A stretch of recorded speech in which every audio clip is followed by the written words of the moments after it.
What's up, everyone? Welcome back to the channel. This is my third time filming this review, and I'm getting fed up. I'm trying to use my new phone in the settings, and my phone is crooked again. I'm getting fed up with this.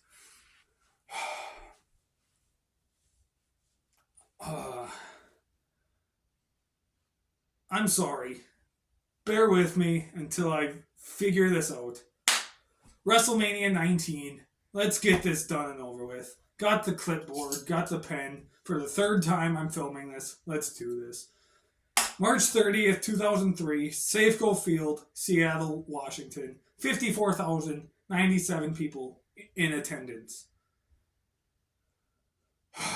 We opened the show with a Cruiserweight Championship match between Rey Mysterio and Matt Hardy. This match is very short, but it was very good. Matt Hardy is with Shannon Moore at this time. At one point, Mysterio goes for a 619. I'm sorry. Matt Hardy dominates the first half of the match. And then at one point, out of nowhere, Rey Mysterio makes a comeback, goes for a 619. Shannon Moore stops it. Matt Hardy hit the twist of fate. And then at one point, Matt Hardy goes for a move off the second rope, but Mysterio turns it into a Hurricane Rana. Rey Mysterio hits the 619, goes for a springboard move. Matt Hardy reverses it, but then Mysterio attempts to do a victory roll, but then Matt Hardy reverses that into a roll up, and he grabs the rope and Mysterio's tights at the same time. 1, 2, 3, match over. Matt Hardy, still Cruiserweight Champion. I gave it 3 stars.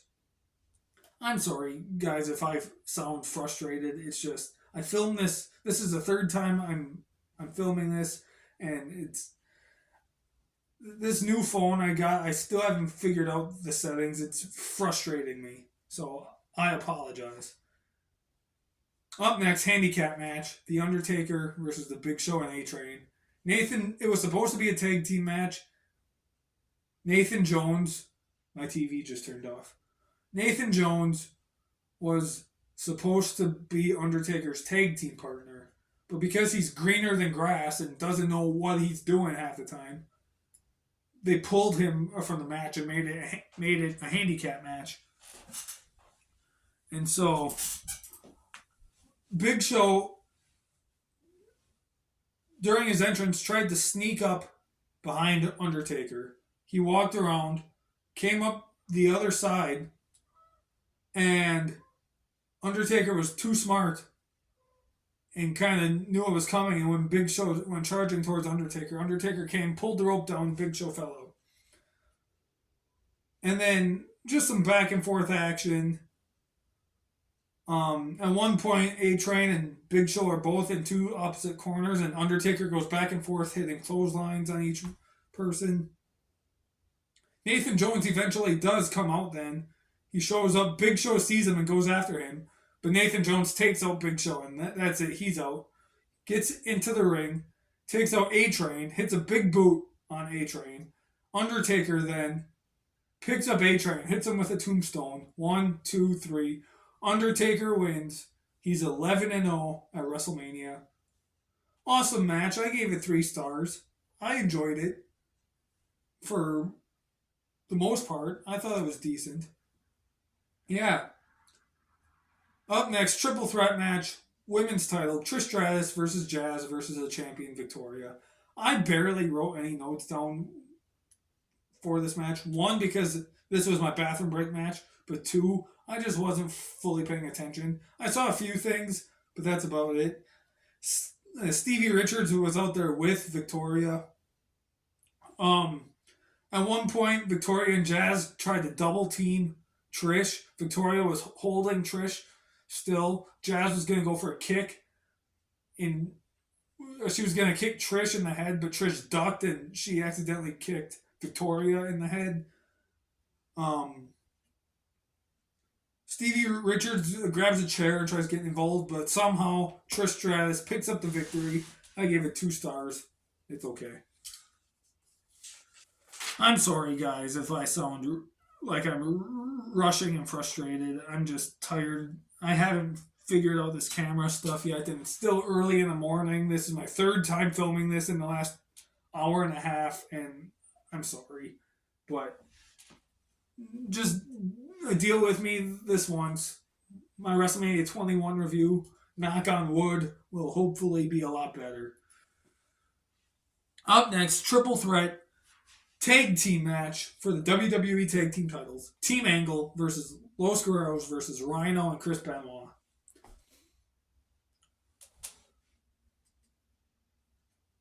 Los Guerreros was playing it smart. They kept their opponents in their corner, and the two of them were making frequent tags back and forth in their corner consistently. Like, they're playing it smart. They were doing a good job at that.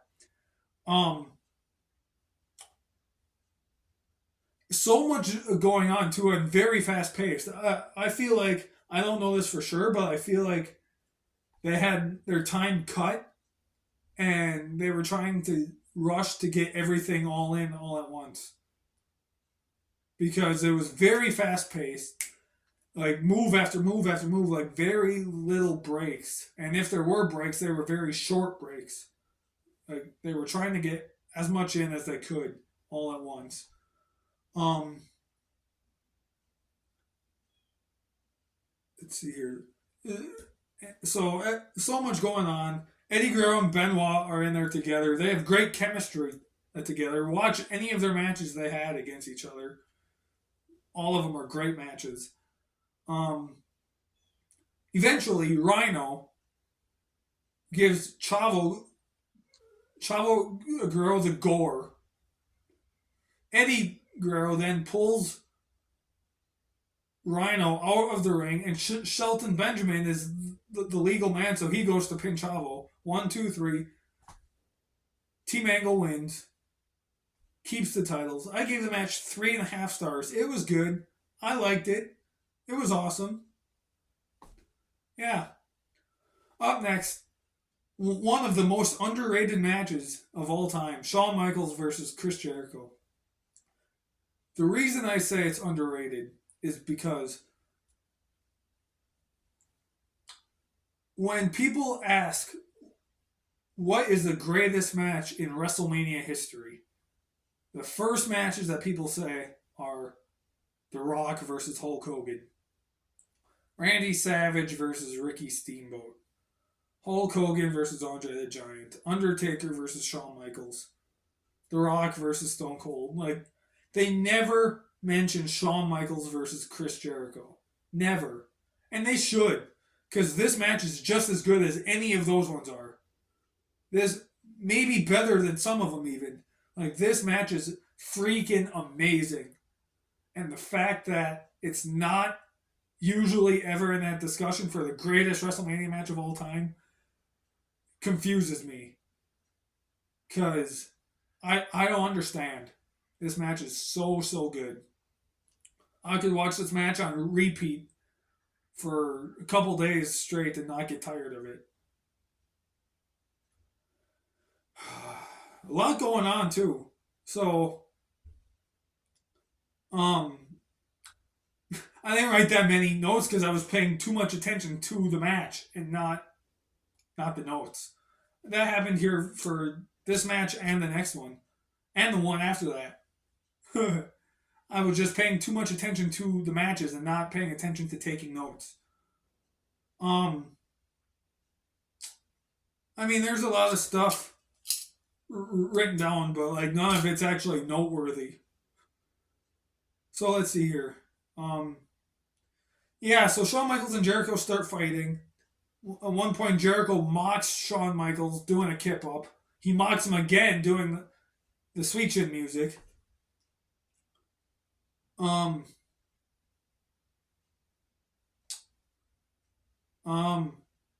where was I?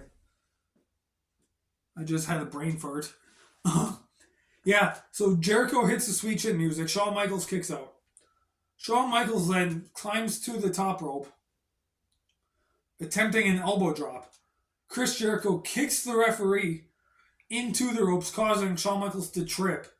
And he's just sitting there on the ropes. Jericho then goes up top, attempts a superplex, but Shawn Michaels pushes him off and then finally does hit the elbow drop. Pins Jericho. Jericho kicks out. Jericho eventually then locks in the walls of Jericho. Michaels gets out of it. Jericho gets mad and talks to the referee because Jericho thinks Shawn Michaels tapped out when he didn't. And so that's happening, all while Shawn is getting up, and out of nowhere, Jericho turns around out of nowhere, bam, super kick. Shawn Michaels hit Jericho with a super kick, pins him 1, 2, 3, match over. This match was amazing. I gave it 5 stars. Again, very underrated match.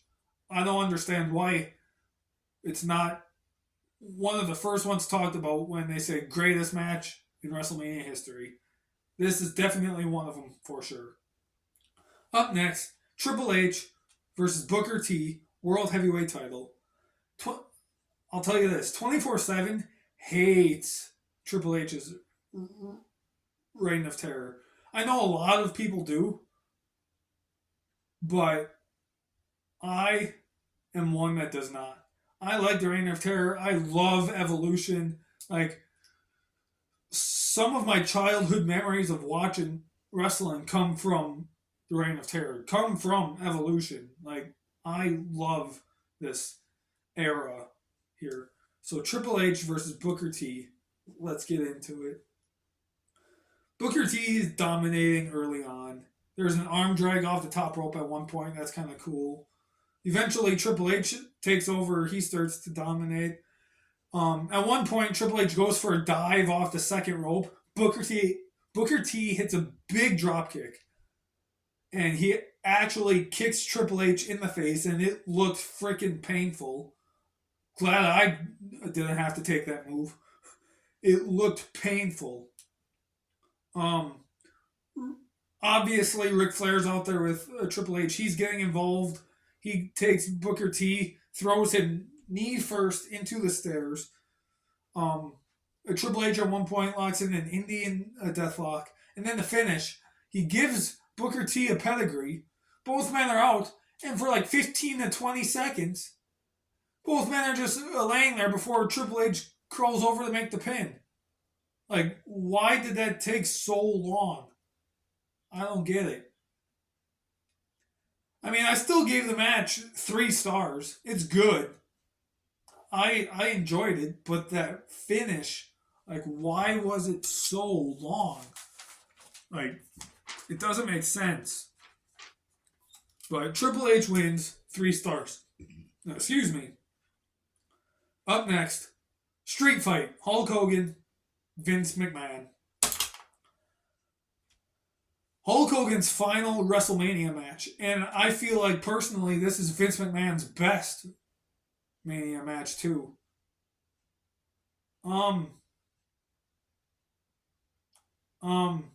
So, the match starts. I'm sorry, guys. I'm sorry. The match starts with Vince McMahon smacking Hulk Hogan a couple times. Hulk Hogan gets mad. He takes down Vince and starts stomping him a couple times in the corner.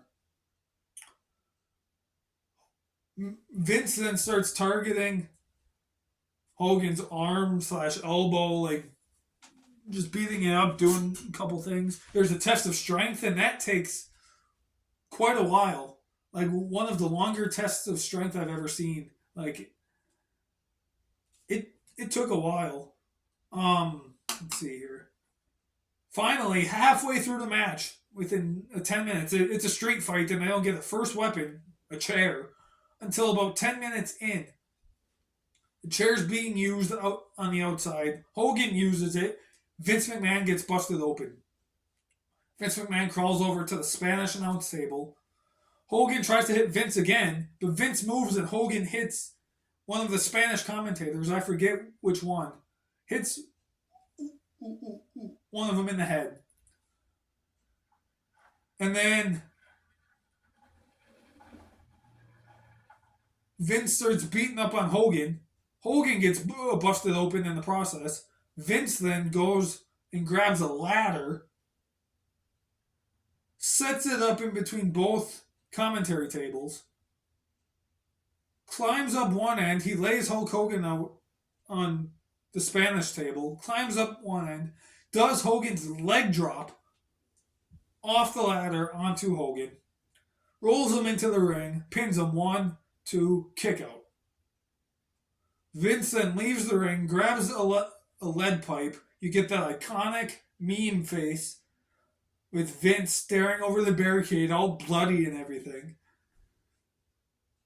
He's gonna use the lead pipe, but Hogan goes for a low blow.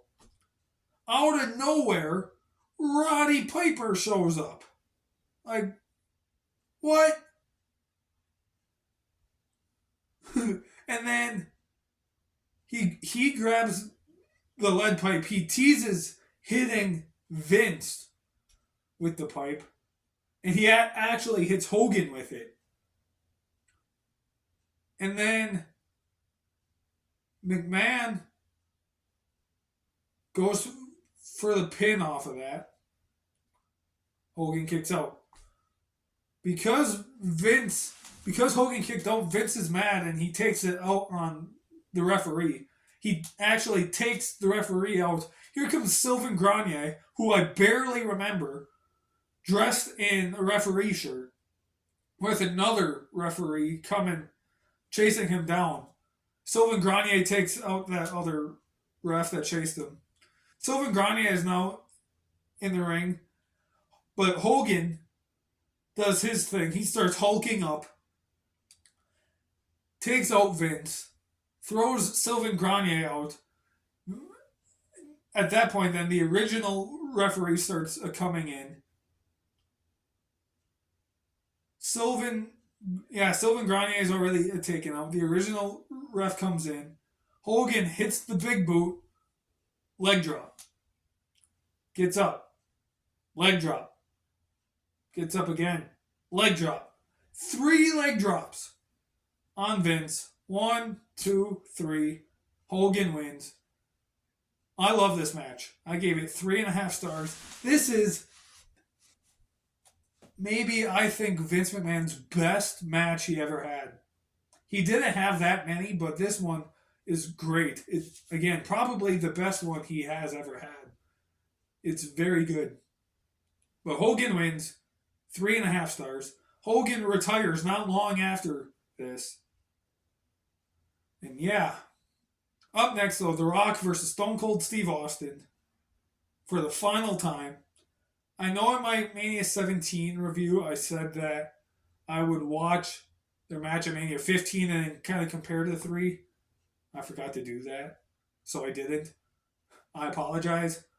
But from my memory, 17 is the best, and then it's this one at 19, and then 15. But the match at 15 isn't horrible from what I remember from watching 24/7's review of it. It's not horrible, but this one and 17 are way better. Anyway, this was at one point Stone Cold Steve Austin's final match. There's a stare down at the beginning. They punch each other. They do all these moves. Stone Cold attempted the stunner early on. The Rock was like, nope. He left the ring. They go kind of up the ramp. Stone Cold hits a clothesline. And then he grabs The Rock, throws him into the stairs, and then the barricade, and then they're in the back fighting by the commentary table. And then he throws The Rock into the second set of stairs, throws him back into the ring. At one point, The Rock hits a sharpshooter too. Stone Cold gets out. And then The Rock, this is where it starts to get good. The Rock puts on Stone Cold's vest. And then they start brawling. There's a big double clothesline out of nowhere. That was awesome. And then Stone Cold, out of nowhere, hits a rock bottom on The Rock. Pins him. 1, 2, kick out. He gets up. Stone Cold attempted the stunner, but The Rock reversed it into a stunner of his own. He pins Stone Cold. 1, 2, kick out. Stone Cold starts getting up. The Rock punches him a couple times. Out of nowhere. Stunner! The Rock sells it the same beautiful way he always does. Stone Cold pins him. 1, 2, kick out. Both men get up. They start brawling. The Rock attempts a people's elbow. He takes off his armband, runs the ropes. The second he's about to drop it, Stone Cold moves. Stone Cold gets up. The Rock gets up. They do a little thing. The Rock, spine buster. People's elbow again. Takes off the vest. Takes off his elbow pad. Does the thing. This time he actually hits it. Pins him. 1, 2, kick out. Stone Cold gets up. The Rock. Rock bottom. Pins him. Kick out. Picks up Stone Cold again. Hits him with a second rock bottom. Kick out. Picks him up again. Has him in the position for rock bottom. There's a small pause. And then he rock bottoms him again for a third time. 1, 2, 3. The Rock finally beats Stone Cold Steve Austin in what was Stone Cold Steve Austin's final match up until about a year and a half ago. This match was great. I gave it 4 stars. Their match at WrestleMania 17 is better, but this one is still great. I still very much enjoyed this one. But now, the main event for the WWE Championship, Kurt Angle versus Brock Lesnar. Kurt Angle did this whole match with a broken neck. He broke his neck the month before. I want to say the month before at No Way Out, I think. This was his first broken neck in WWE, his second one ever. But yeah, his first one in WWE. Starting out, there's some chain wrestling and that collegiate style wrestling, which what else would you expect from these two men? A lot of suplexes. Like a lot. There's, between both men combined, probably at least somewhere between 12 to 15 suplexes. I didn't count, but there had to be close to that many. Yeah, and then they just were brawling, doing their thing, doing awesome moves. At one point, then, Angle goes for the Angle Slam. Right? I take that back. Before that, Angle went for an Angle Slam. No. I'm confused. Hold on. Okay. Yeah. Okay. Brock Lesnar attempts an F5. Angle reverses it into an ankle lock. And then Brock gets out of it. Then they start brawling, doing their thing again. Now comes the Angle Slam. I'm sorry, guys. I'm confused. I got it figured out, though. Now comes the Angle Slam. Brock Lesnar kicks out. Angle picks up Brock, goes for attempts the Angle Slam again, but Brock reverses it into a roll-up. Angle kicked out. Brock then picks up Angle. F5. Kick out. Angle then puts Brock in an ankle lock. Brock gets to the ropes and gets out of it. They get up. They do a couple other things. Brock then attempts an F5. He picks him up. Angle reverses it into a roll-up. Brock kicks out.